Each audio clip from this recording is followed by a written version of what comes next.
Hello dear students, welcome to our channel Sims Official.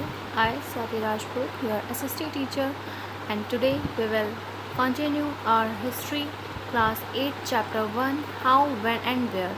And our today's topic is how do we periodize. So let's start.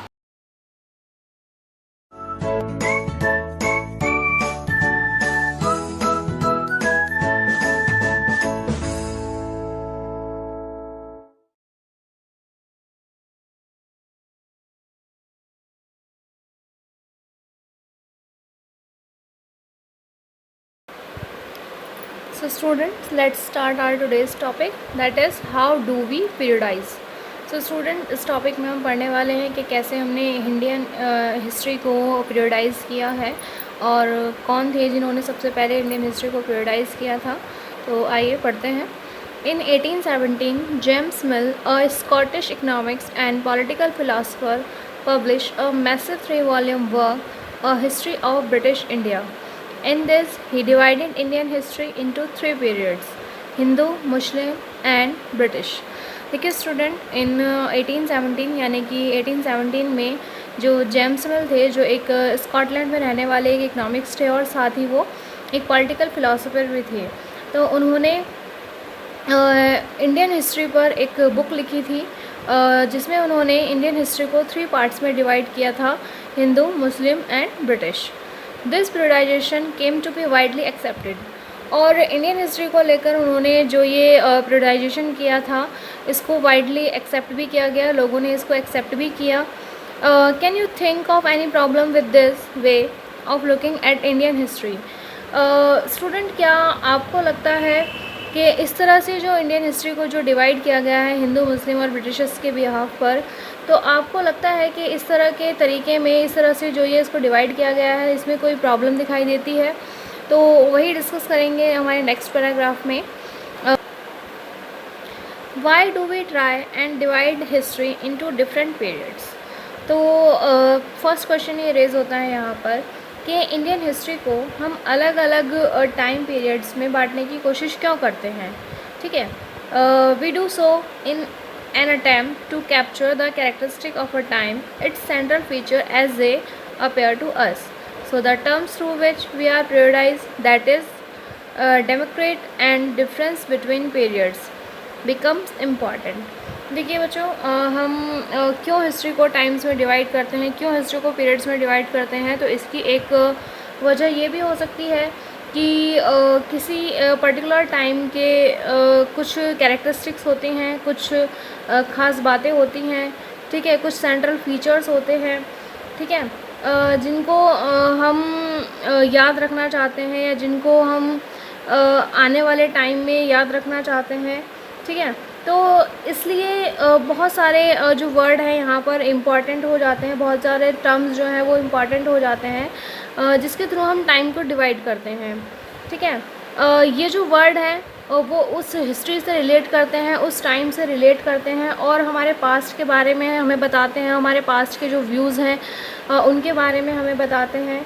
ठीक है, they show how we see significance of a change from one period to next. और इसी के साथ साथ ये हमें ये भी बताते हैं कि एक टाइम से दूसरे टाइम के बीच में जो जो चेंजेस आए हैं वो क्यों आए हैं और वो क्यों इम्पॉर्टेंट है हमारे लिए. तो इसी वजह से कई बार हम हिस्ट्री को या चीज़ों को टाइम्स में divide. Mill thought that all Asian societies were at a lower level of civilisation than Europe. देखिए स्टूडेंट, जेम्स मिल को लगता था कि जितने भी एशियन सोसाइटीज़ हैं, यानी कि जितने भी एशिया में रहने वाले जो समाज हैं, उन सब का जो लेवल है वो यूरोप के कंपैरिजन वो कम सिविलाइज्ड हैं. ठीक है, यानी कि वो इतने सिविलाइज नहीं हैं जितने कि यूरोपियंस हैं. According to his telling of history, before British came to India, Hindu and Muslims disposed rule of the country.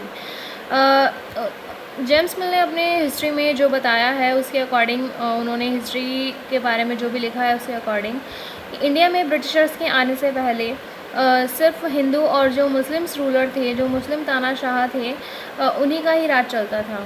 और यहाँ पर religious intolerance, caste taboos and superstitious practice dominated social life. It means उस time पर यहाँ पर चारों ओर सिर्फ धर्म को लेकर लोगों में जो बैर था वो दिखाई देता था, दुश्मनी दिखाई देती थी।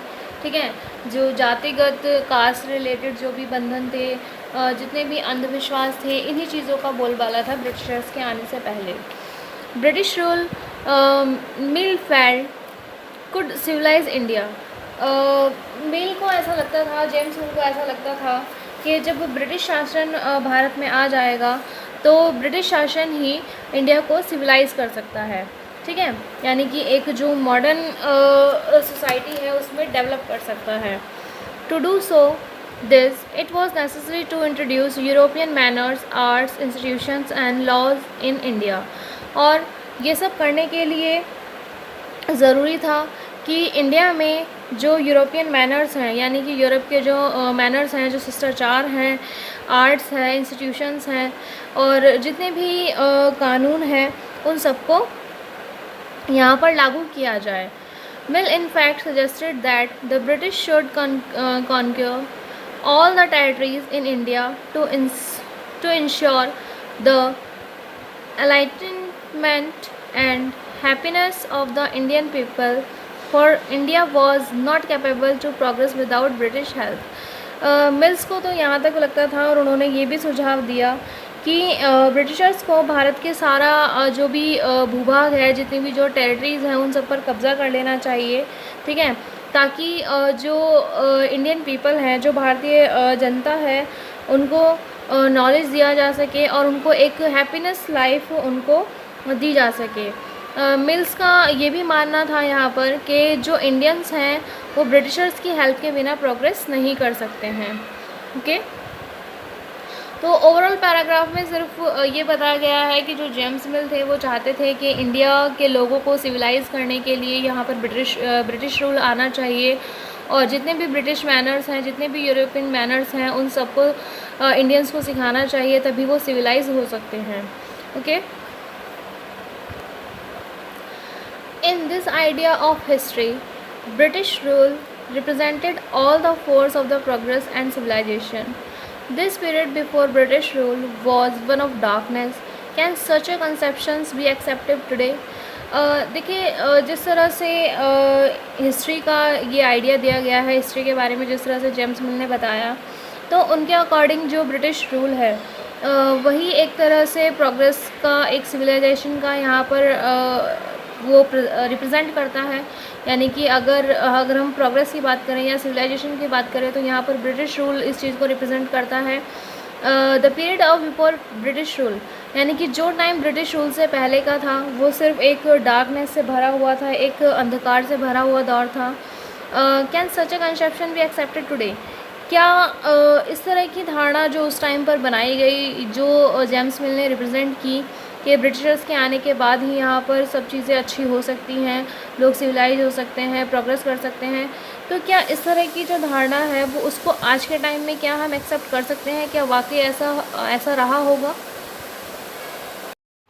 Students, we will continue this topic in our next video. Thank you for watching.